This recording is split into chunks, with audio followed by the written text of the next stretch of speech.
Hey y'all, this is Tim from Harvest Hills Homes. We are here at the Springdale project waiting for the countertop people to measure and template this kitchen. So there's going to be a double stove, which is going to be interesting. Big 60-inch vent hood. The customer was debating whether they wanted a stackable 2 double ovens and then a stove, but she went with doing a double stove side by side. And so we are doing regular wall cabinets here instead of a double oven and a massive island. The island will be 4.5 feet wide, I believe. Yeah, a little bit, like 4 feet and 5 inches wide, and then 10 foot 2 inches long. We are doing, so we have the microwave on this side, apron sink, dishwasher, and then some big drawers. And on this side, what we're doing is we're doing wall cabinets. So these are actual 30-inch wall cabinets put on a little base, toe kick, and then we have cabinets on the back side of the island. So there will be an overhang of about 14 inches overhang on this countertop, so you can put bar stools, but there's also hidden storage. Well, not really hidden, but there's storage behind there. That's kind of where we're at. We are trying to finish our daily done project by Christmas, so all the priority for me, on my focus on getting the punch list done, is for that project. We are going to, of course, keep moving every project forward as much as we can. Here we are waiting for the electricians. Electricians are probably a day or two out from getting the trim out. All the lights and fixtures are ready for them, and we're just waiting for them to be available to come and do the trim out. We're also waiting for outside ditch inspection, which is done by CEMC, which is the local power provider, and then the service release, so that we can call CEMC to run wires from the local temp, from the pole to the house, and then we can actually check each circuit for the inside. So all that is stuff you cannot control. I cannot control the state inspector's schedule. I cannot control the granite people's availability schedule.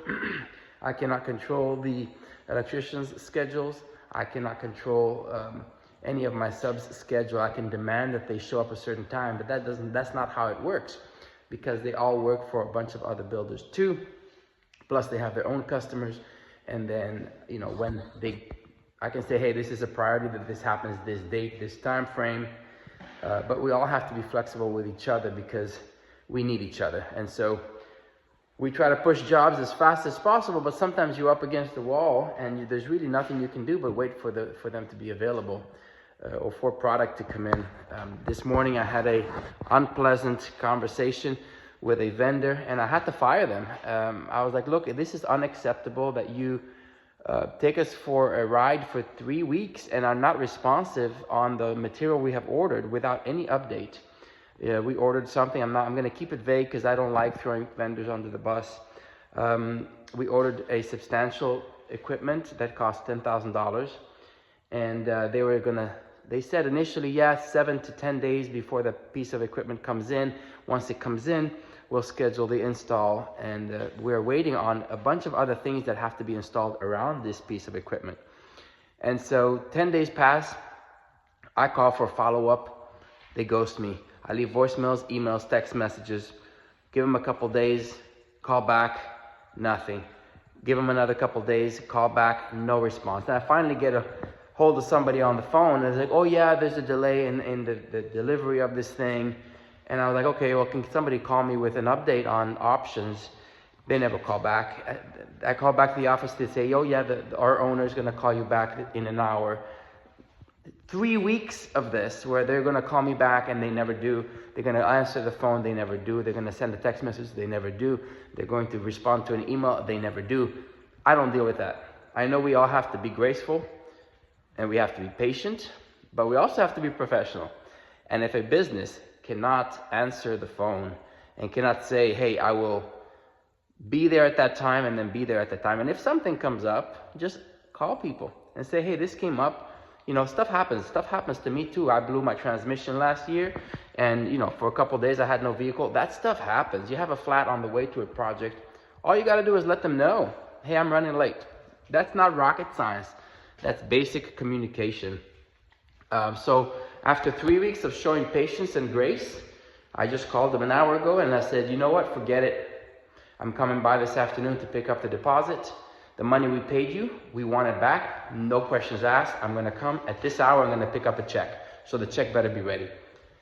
Why do we have to play hard like that? Well, it sucks. It really does. I hate being like that. That's not my personality. But I have to protect my business. I have to protect my customers. I have to protect my reputation.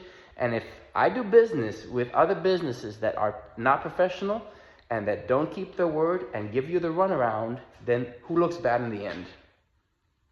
Me. And so they've done a good job for me in the past. I've done one house with them before, and they did a good job on what they were supposed to do. So I don't know what happened to their business, but they dropped the ball big time and I fired them. And that's just a little rant. That's kind of what goes on. I cannot control those situations. Now I'm back at square one. So I have to find the equipment that they were providing, which is very specific. I have to find something comparable, then find a company that knows how to install these things. And they're also very complicated pieces of equipment. And I'm not going to say what it is. I might later on, once we resolve this problem, I might make a video just on that situation.